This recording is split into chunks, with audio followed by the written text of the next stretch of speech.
ऐश्वर्य का गान किया था बड़े भाई ने, और छोटे भाई को जब कविता पढ़ने का अवसर आया तो इन्होंने वृंदावन में ही भगवान के माधुर्य का वर्णन किया।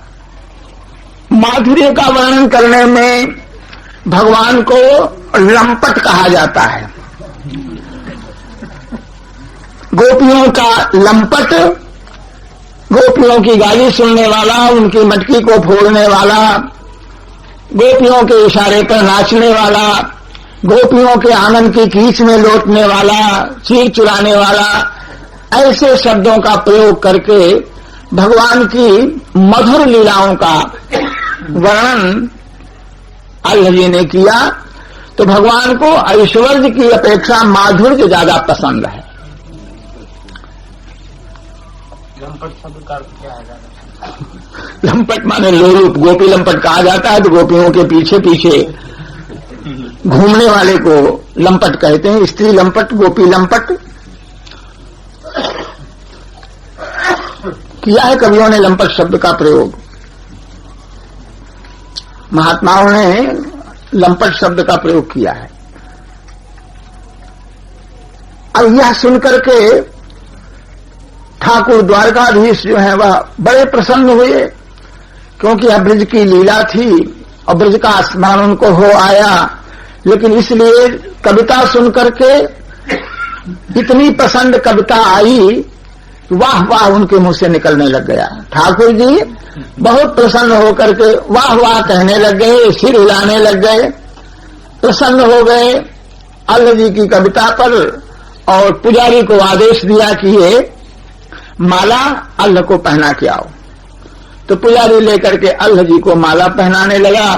अल्लाह जी ने कहा कि ये हमारे बड़े भाई साहब हैं, इनको माला पहनाओ। तो पुजारी बोला नहीं, तुमको माला पहनाने की आज्ञा हुई है। बड़े भाई को माला न दे करके छोटे भाई को माला पहना दी।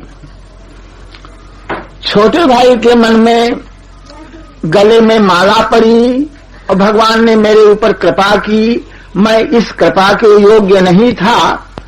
इस भाव में माला का स्पर्श पा करके वो विभोर हो गए, उनको होश ही नहीं रह गया कि मैं कौन हूं, कहां खड़ा हूं। वे तो हो गए बेहोश। और इधर बड़े भाई के मन में आया कि अरे देखो तो सही है द्वारकाधीश ठाकुर, और इन्होंने छोटे भाई का तो सम्मान किया और मेरा अपमान कर दिया। मैं बड़ा भाई, और एक तो बड़ा और दूसरे विरक्त, और ये गृहस्थ मांस मदिरा खाने वाला, राजा के साथ रहने वाला, इसका इन्होंने सम्मान किया और मेरा अपमान कर दिया। तो देखो कोई भी भक्त हैं और उनके मन में इस प्रकार का जो भाव आया है, इससे उनकी भक्ति का नाश नहीं हुआ। कोई समझ ले कि इस तरह का द्वेष आ गया तो उनकी भक्ति का नाश हो गया, ऐसा नहीं। ये भगवान की प्रेरणा से इस तरह के भाव आए। जिस एक दिन मैं कह चुका हूं कि भगवान अपनी जन मोहिनी माया का विस्तार करके इस तरह के भावों को और भक्तों के हृदय से, भक्तों के मुख से प्रकट करते हैं। कौल जी के मन में आया, अरे भाई हम हैं विरक्त, और कोई विरक्त ठाकुर होता तो मुझ विरक्त का आदर करता। ये गिरस्ती ठाकुर, गिरस्ती तो गिरस्ती का आदर करेगा। जैसे ये गिरस्ती है उसी तरह से ठाकुर जी भी गिरस्ती हैं, गिरस्ती गिरस्ती का आदर करेगा। विरक्त कोई ठाकुर होता, हंस भगवान होते तो मेरा सत्कार करते।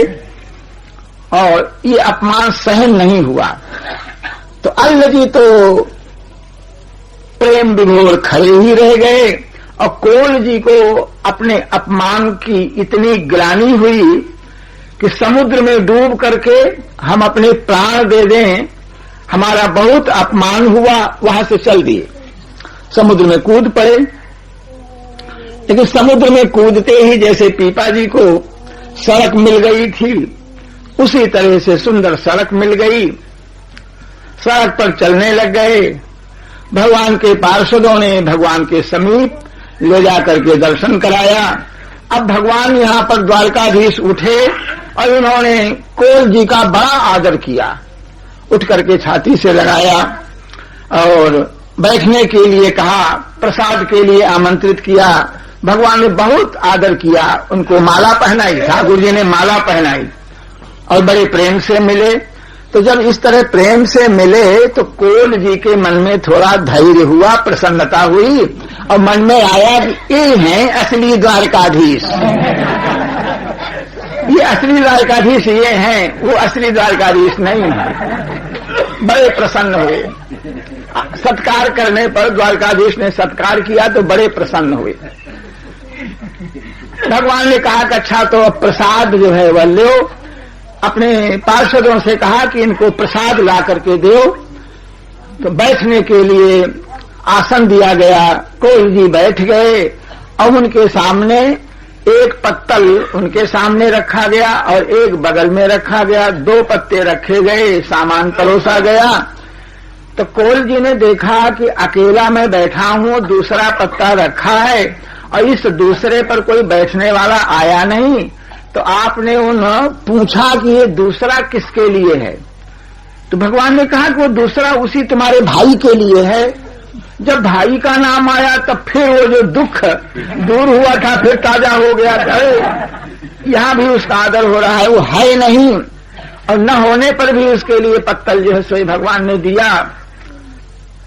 इस समय भी उनके मन का द्वेष समाप्त नहीं हुआ था। तब ठाकुर जी ने उनको प्रबोध दिया, उनको समझाया और कहा कि देखो तुम तो इस जन्म के विरक्त हो, इस जन्म के तुम साधु हो, इस जन्म में तुमने भजन किया है, लेकिन तुम्हारा जो छोटा भाई है वह इसी जन्म में नहीं, इसके पहले वह एक राजा था और बहुत दिनों तक राज्य करने के बाद राज्य को छोड़ करके जंगल में चला आया। जंगल में तपस्या करने लगा तो तपस्या करके उसने अपने शरीर को सुखा दिया।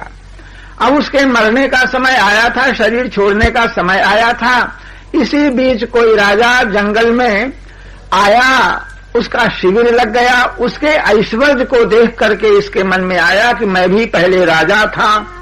उस राजा के ऐश्वर्य को देख करके इसके मन में भी वो राज्य के सुख की बात जो है वह आ गई। अब भोगने की लालसा हो गई और उसी समय शरीर छूट गया। तो इसके मरते मरते इसके मन में जो एक ऐश्वर्य सुख को भोगने की जो वासना आ गई, इसलिए मैंने इसको दूसरा शरीर दिया। ये दूसरा जो शरीर इसको मिला हुआ है या मेरा दिया हुआ है, क्योंकि मेरा भजन करता था, मेरा भक्त था, तो मेरा दिया हुआ शरीर है। कोई कर्म के अनुसार जो शरीर मिला करते हैं उस तरह का शरीर नहीं है। भोगने की इच्छा हो गई थी तो भक्त की इच्छा को पूर्ण करने के लिए मैंने इसको शरीर दिया और उस शरीर को पाकर के जैसे राज्य सुख चाहता था तो राजा की सेवा में रह करके राज्य सुखों को, खाने पीने की मौज को इसने खूब भोग लिया। और अब समय आ गया है, अब उसके हृदय में ज्ञान का, भक्ति का उदय होगा। आपके मन में जो नाराजी हो गई उस पर आपने विचार नहीं किया, मेरे स्वभाव पर आपने विचार नहीं किया। आपको अच्छी तरह से मालूम है कि हम किसके ऊपर प्यार करते हैं। हम अपने भक्त पर प्यार नहीं करते हैं, हमको तो अपने भक्त का जो भक्त होता है वह प्यारा होता है। आप मेरे भक्त हो और तुम्हारा भक्त, तुम्हारा छोटा भाई अल्लाह जो है वह सीधे मेरा भक्त नहीं है। अल्लाह मेरी भक्ति नहीं करता है, मेरा भक्त अल्लाह नहीं है, लेकिन तुम्हारी आज्ञा के अधीन रहता। तुम्हारे कहने से यहाँ द्वारका आया और तुम्हारे कहने से ही उसने बेचारे ने कविता सुनाई। तो हमारा भक्त, बड़ा भक्त वह हुआ। तो हम अपने भक्त के भक्त पर विशेष अनुराग करते हैं। तो वो हमने तुम्हारे भक्त के ऊपर अनुराग किया तो क्या बुराई किया? वो तुम्हारा भाई है, तुम्हारा भक्त है, इसलिए उसका जो सत्कार हमने किया तो इससे तुमको तो प्रसन्नता होनी चाहिए। तुम्हारे मन में नाराजी आ गई, ये ठीक नहीं हुआ। तुमको प्रसन्न होना चाहिए कि हमारे भक्त का आदर हो रहा है। ये बात जब भगवान ने कही तो झट अल्लाह जी को होश आ गया, समझ गए कि अरे हमने बड़ी भारी भूल की। भगवान की बात बिल्कुल सही है, भगवान का स्वभाव ऐसा ही है। भगवान अपने भक्त के भक्त पर अनुराग करते हैं और अल्लाह तो मेरा बड़ा भारी अनन्य भक्त है, मेरी आज्ञा के अधीन रहता है। फिर इसके बाद भगवान बोले, तुम तो अल्लाह से अलग हो करके और यहाँ आ गए, द्वारका में मेरे पास आ गए, समुद्र में आ गए। लेकिन तुमको अल्लाह का वियोग व्याप्त नहीं है। लेकिन तुम्हारे चले आने से तुम्हारा छोटा भाई जो अल्लाह है वह तुम्हारे वियोग में उसने खाना पीना छोड़ दिया, तुमको द्वारका में ढूंढता फिरता कि भाई साहब कहाँ चले गए, कहाँ चले गए, कहाँ चले गए। वहां नहीं मिले तो भाग करके वह घर को चला गया। अब घर में भी वहां और भूखा ही है, अभी उसने अन्न जल नहीं ग्रहण किया है। जब तक तुम पहुंचोगे नहीं, तुम्हारा दर्शन नहीं करेगा, तब तक वह भोजन भी नहीं करेगा। इतना बड़ा तुम्हारा भक्त है। पहले तो इनके मन में आया था कि द्वारका में आ गए, द्वारका से बाहर जाने की इच्छा नहीं हो रही थी। लेकिन जब अल्लाह जी के इस प्रेम को सुना, उसकी भक्ति को सुना, उसके पूर्व जन्म की कथा को सुना, फिर उनको वह द्वारका धाम भगवान का सानिध्य अच्छा नहीं लगा और जल्दी से जल्दी जा करके हम अल्लाह से मिलें, इसके लिए उतावले हुए भगवान ने कहा कि जाओ ये प्रसाद ले जाओ। तो भगवान का वह प्रसाद लेकर के भगवान की आज्ञा से जल्दी चल करके आप अपने छोटे भाई अल्लाह के पास में आए। और अल्लाह ने आते ही देखा तो दूर से ही साष्टांग दंडवत करते हुए आकर के मिला। अब यहाँ पर कोल जी जो है वह अपने से बड़ा अपने भाई को समझ रहे थे। भगवान ने महिमा बता दी थी, तो हमारी अपेक्षा भगवान का वात्सल्य इसके ऊपर है, इस पर ज्यादा कृपा है, तो यही बड़ा है जिस पर भगवान कृपा करें वही सबसे बड़ा है। तो स्वयं कोल जी अल्लाह को प्रणाम कर रहे थे, दंडवत कर रहे थे, और अल्लाह जी महाराज कोल को प्रणाम कर रहे थे। इस तरह परस्पर दोनों भाई मिलकर के भक्त मिलकर के भगवान की भक्ति का, कृपा का, सब कुछ का अनुभव किया। यह कोल अल्लाह का संक्षिप्त वर्णन है। पीपा जी ने भी समुद्र में जाकर के दर्शन किया, भगवान की भक्ति का प्रचार किया। अब चलते चलते एक दिन प्रसंग में श्रीधर भक्त के यहाँ की बात कही गई थी, उसी की पुनः पुनरुक्ति हो रही है। दोहरा करके संक्षेप में कहता हूं। श्रीधर नाम करके एक भक्त किसी ग्राम में रहते थे और संत सेवा करते थे। और पीपा जी द्वारकाधीश भगवान का दर्शन करके समुद्र से लौट करके आए, तो उनका दर्शन करके लोग यात्रा करते हुए श्रीधर के यहां आते। तो साधु महात्मा कहां गए थे, कहां ठहरे थे, तो द्वारका गए थे, द्वारका का दर्शन किया। तो द्वारका का समाचार ही मुख्य हो गया था। पीपा जी का समाचार द्वारका का मुख्य समाचार। तो जो कोई आता उसी से, और श्रीधर जी पीपा जी का समाचार पूछते। तो लोगों ने बताया कि बताते थे लोग, अरे पीपा जी की तो बात ही क्या, पीपा जी का दर्शन, सीता जी का, सहचरी जी का दर्शन तो साक्षात द्वारकाधीश और रुक्मिणी का सा दर्शन है, ऐसा लोग कहते। इधर से जो लोग जाते तो पीपा से भी कहते, कहां से आ रहे हो, कहां मुकाम, कहां बीच में रुके, कहां कहां सेवा होती है। ये साधुओं के बीच में वार्तालाप में यही बातचीत हुआ करती है। कहां अच्छी सेवा होती है, कहां ठहरे, कहां का कोतवाल बड़ा अच्छा है, कहां का पुजारी अच्छा, कहां का भंडारी अच्छा, ये साधुओं में आपस में वार्ता हुआ करती है। तो जो लोग श्रीधर के यहां से आते पीपा जी के समीप, तो श्रीधर जी की भक्ति का, उनकी संत सेवा का वर्णन करते। पीपा जी सुनकर प्रसन्न होते। तो पीपा जी के मन में भी यह आता है कभी श्रीधर जी का जल करके दर्शन करेंगे, संत सेवी हैं, भगवान के भक्त हैं। श्रीधर जी के मन में रहता कि कभी पीपा जी हमारे यहाँ आवे, पधारें तो बड़ा अच्छा होगा। हमको तो फुर्सत नहीं मिलती। श्रीधर जी बार बार विचार करते थे कि मैं द्वारका को जाऊं और पीपा जी का दर्शन करूं, लेकिन आश्रम में जो संतों का आना जाना बना रहता था तो उनकी सेवा में बाधा हो जाएगी, इसलिए श्रीधर जी आश्रम छोड़ करके द्वारका नहीं जा पाते थे। आज पीपा जी श्रीधर भक्त के यहाँ पहुंच गए। उनको आया देख करके बड़ी भारी प्रसन्नता हुई। संत मिलन सम सुख जग नाही। एक साधु को साधु से मिलकर के जैसा सुख होता है उसके समान दूसरा सुख नहीं होता है। लेकिन इस सुख का अनुभव तभी होता है जब संत हृदय हो। संत हमसे मिला, हमको सुख नहीं हो रहा है, इसका अर्थ है कि हमारा हृदय स्वयं संत नहीं है, हृदय से हम संत नहीं है। तो आज दोनों परस्पर, सीता सहचरी और पीपा जी और इधर चीधर जी और उनकी पत्नी आपस में परस्पर दर्शन करके, क्योंकि महिमा तो पहले से सुन रखी थी, आज दर्शन करके बड़ा भारी उनको आनंद हुआ।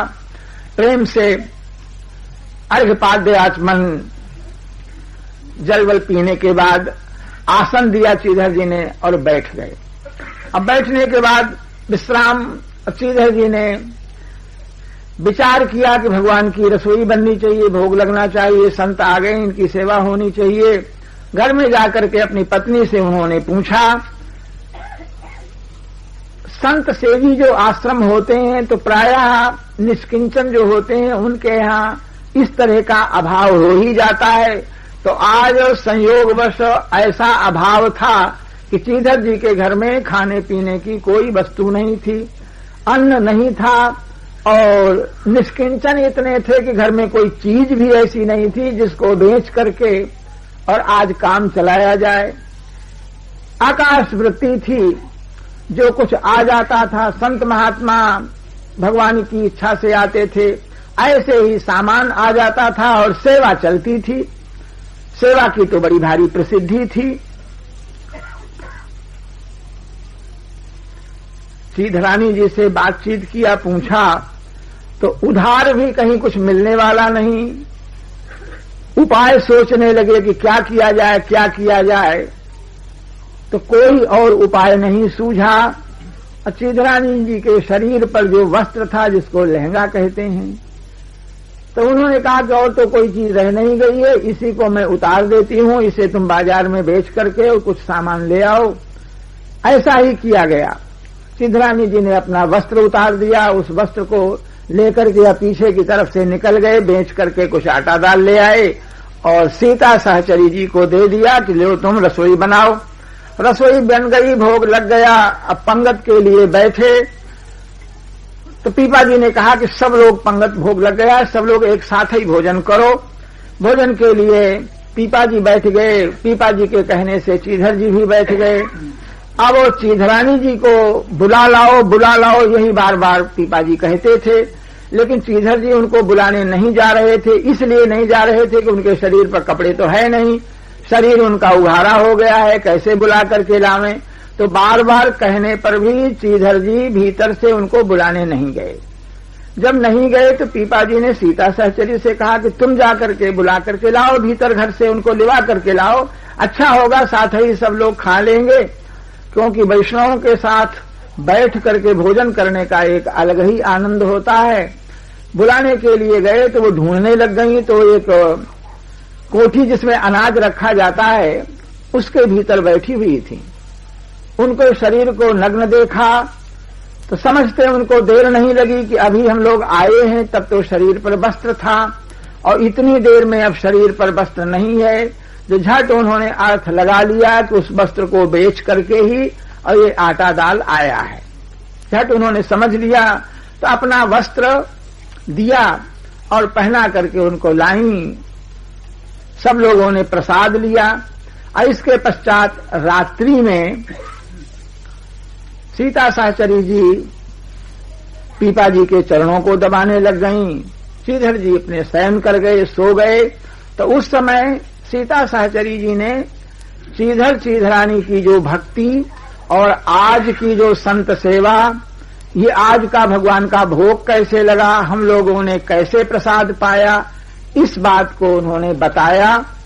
और बताने के साथ साथ उनके मन में यह आया कि देखो, हम भी अपने को भक्त कहती हैं और हमको भी स्वामी जी की आज्ञा मिली है संत सेवा करने की।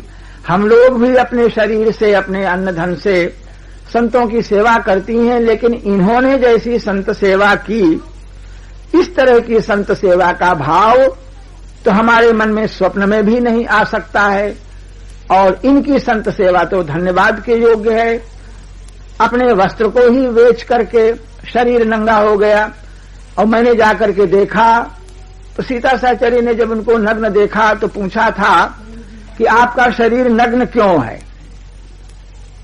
नग्न क्यों है, इसके उत्तर में उन्होंने ये तो नहीं कहा कि शरीर का कपड़ा बेचा गया।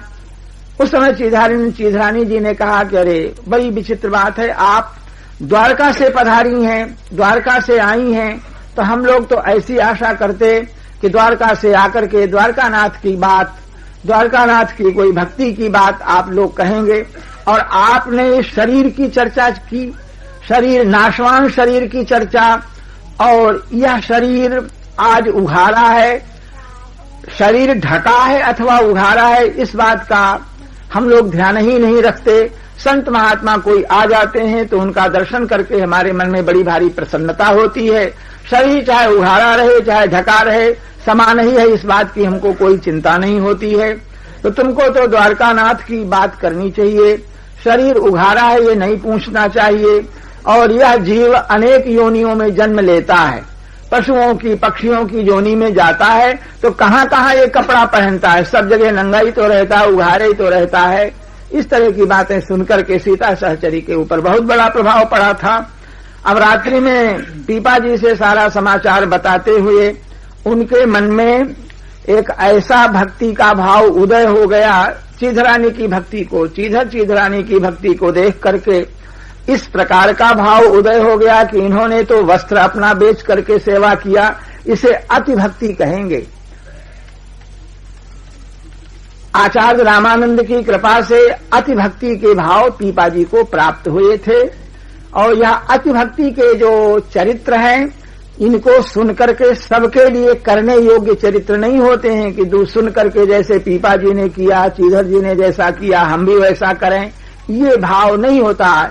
इतना ऊंचा भाव सबका हो नहीं सकता, लेकिन सुनने का तात्पर्य यह होता है कि हाँ यहां तक भगवान की भक्ति हो सकती है, संत की सेवा का भाव यहां तक हो सकता है, इसलिए सुनना तो चाहिए। और जब तक उस प्रकार की निष्ठा न हो तब तक उस तरह का आचरण नहीं करना चाहिए। सीता सहचरी ने कहा कि देखो स्वामी जी, आज तो हमारा ये मन कर रहा है कि इन्होंने अपने केवल वस्त्र ही को बेचा, और संत सेवा के निमित्त इन्होंने वस्त्र बेच करके हमारी सेवा की, तो हमारा तो कर्तव्य यह है कि अपने शरीर को ही बेच करके और हम ऐसे भक्तों की सेवा करें तो मेरे मन में शांति आएगी। इस तरह की बात करते करते रात्रि व्यतीत हुई। सवेरे स्नान आदि करके जैसे रात में उन्होंने निश्चय किया था, तो सीता सहचरी को वह एक प्रेम का आवेश चढ़ा हुआ था कि मैं अपने शरीर को ही बेच करके, इतने निष्किंचन है इनके घर में कुछ खाने पीने को है नहीं, तो यहां कुछ संत सेवा मैं करूं, कैसे संत सेवा करूं, तो शरीर को ही बेच दूं। इस भाव से आप मंडी में आकर के एक चबूतरे के ऊपर बैठ गई, जहां बाजार था, बहुत बड़ी बड़ी जहां तहां दुकानें लगी हुई थी सब तरह की, वहां बैठ गए। तो सीता सहचरी अत्यंत सुंदरी थी, रानी थी, सबसे छोटी रानी थी। उनके सुंदरता को देखने के वास्ते रूप के लोग ही इकट्ठे होने लगे, लेकिन जो कोई उनकी ओर देखता था तो सीता सहचरी की भक्ति का जो प्रभाव था, तो किसी के मन में दूषित भाव नहीं आता था। लोग देखते देखते भी किसी के मन में कोई दुर्भाव पैदा नहीं हुआ। किसी ने आकर के पूछा कि आप लोग कौन हैं, कौन हो तुम, कहाँ घर है, तो पूछने पर सीता सहचरी ने कहा कि हम वेश्या हैं। और तुम्हारे साथ ही जो है, तो कहा कि वेश्या के साथ जैसे भड़ुआ रहा करता है उसी तरह से मेरे साथ ये साथी हैं। निश्चय किया था कि करें वेश्या कर्म, अब धर्म है हमारो यही। उस धर्म के अनुसार ये बात आपने कही। इसी बीच तो बाजार था, कोई एकांत की जगह तो थी नहीं, बहुत से लोग आने जाने लगे। तो उन आने जाने आगंतुकों में वे लोग भी आ गए जिन्होंने द्वारका में इनका दर्शन किया था। द्वारका को लोग आते जाते रहते थे, तो वे लोग पहचान गए, ये तो पीपा जी हैं, सीता सहचरी हैं। दंडोत प्रणाम करने लग गए, यहां आकर के कैसे बैठे, और इस बात को इन्होंने कहा। अधिक लोग प्रणाम करने लगे, और ये द्वारका से पधारे हैं, रात्रि में चीधर जी के यहां रहे हैं। ये गागरोनगढ़ के राजा हैं, स्वामी रामानंदाचार्य के शिष्य हैं। क्षण भर में ये बात बाजार भर में फैल गई, और बाजार के लोग अब तो आपके सामने बहुत सा अन्न, बहुत सा धन उसका ढेर लग गया, समूह इकट्ठा हो गया। तब आप वहां से उस अन्न धन के साथ आप चीधर के यहाँ आ गए। चीधर के यहाँ बहुत सा सामान आ गया, अन्न धन आ गया। तो चीधर ने उसको देख करके कहा कि आपने ये क्या किया, हम लोग तो निष्किंचन ही अच्छे, इतना अन्न धन ये हमारे यहाँ शोभा नहीं देता, और आप लोग अपने प्रभाव से इसको लाए हैं। तो देखो इतनी कृपा और करना कि जब तक ये समाप्त न हो जाए तब तक यहाँ से जाना नहीं, इसको खत्म करके चाहिए जैसे इसको खिला पिला करके समाप्त करके हम जैसे थे वैसा ही हमको छोड़ करके जाना। क्योंकि इस प्रकार के धन में हम लोग विश्वास नहीं करते हैं, निष्किंचनता में विश्वास करते हैं। जो निष्किंचन भगवान के भक्त हैं वे भगवान को अधिक प्यारे हैं। हमारे घर में धन होगा तो हमको धन का सहारा रहेगा, धन का विश्वास रहता है। धनी आदमी को अपने धन का विश्वास रहता है। मित्र मंडल है तो संकट पड़ेगा तो हमको हमारे मित्र सहायता करेंगे, इस तरह से मन का विश्वास रहता है।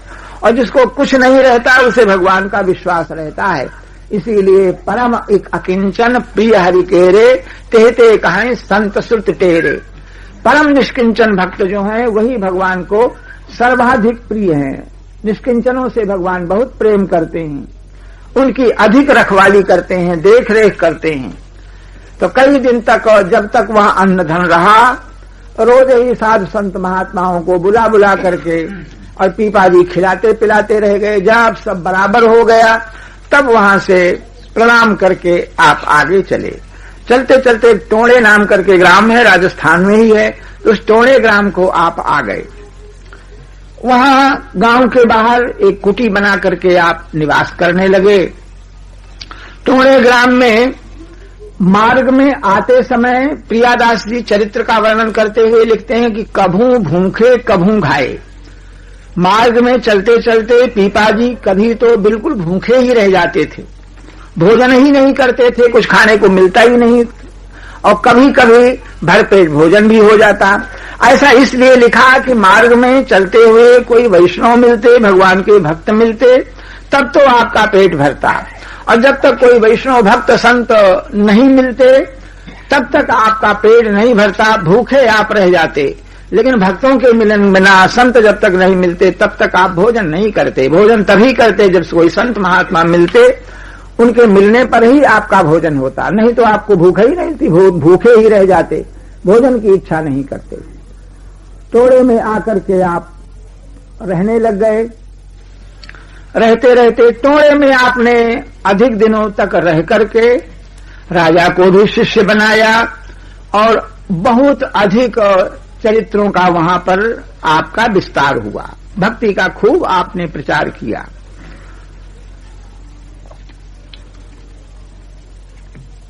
टोड़े में रहते रहते रहते रहते आप जो है वह एक सरोवर तालाब पर स्नान करने के लिए गए।